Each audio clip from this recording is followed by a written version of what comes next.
Hi everyone, welcome back to Healthy with Nicole. And in today's video, I wanted to talk about the importance of moving your bowels, especially if you have inflammatory bowel conditions. So in today's video, I wanted to talk about constipation because it's super common, but for people with inflammatory bowel diseases like Crohn's or especially ulcerative colitis, it actually can be very serious. It can be very damaging and it can even cause a flare. So if you're someone that is already suffering from inflammatory bowel diseases and you do sometimes have problems, I wanted to give you a couple tips that I think are really helpful that people usually overlook and they don't know about. So first of all, why do we get constipated and do we need to push more fiber down the gullet to make ourselves go to the bathroom more often? And the answer is no. Even though a lot of people do think that they need to add a whole bunch of fiber to keep them, pooping every day, it actually doesn't need to be that way. In fact, more fiber can actually cause more discomfort and sometimes even more constipation. Usually people are more dehydrated than anything. And there can be some other factors like hormones and stress and thyroid problems can also cause constipation to happen on a regular basis.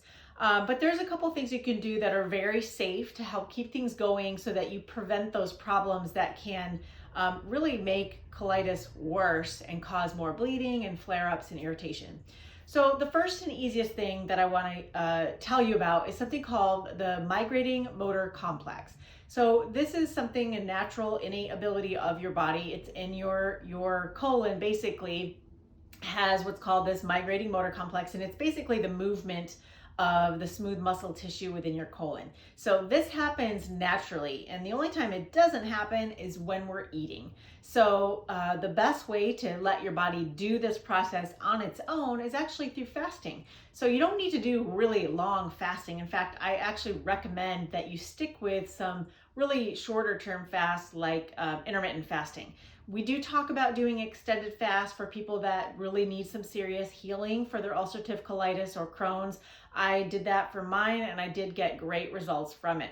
But I think a lot of people can still get great results, and especially with regards to getting their colon moving, just by doing intermittent fasting. So when you take that time away from eating, so let's say, for example, that you have your dinner and then you don't eat anything past, say, 7 p.m. And the next morning, you just hydrate. You just, keep the liquids going.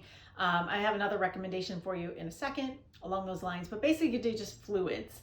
And so you're fasting, so your body doesn't have to go into this digestion phase and start working on those things. It can actually just work on this last bit of food that you had and getting that through the system, and then that will stimulate the natural functions of your body and this migrating motor complex. So don't eat too often and allow yourself some time in the morning maybe to let just your body absorb the fluids and let it do its thing on its own. And that should happen without the addition of laxatives or any other stimulus at all. I know a lot of people use coffee to go to the bathroom, but if you're already dried out, it may cause you more problems.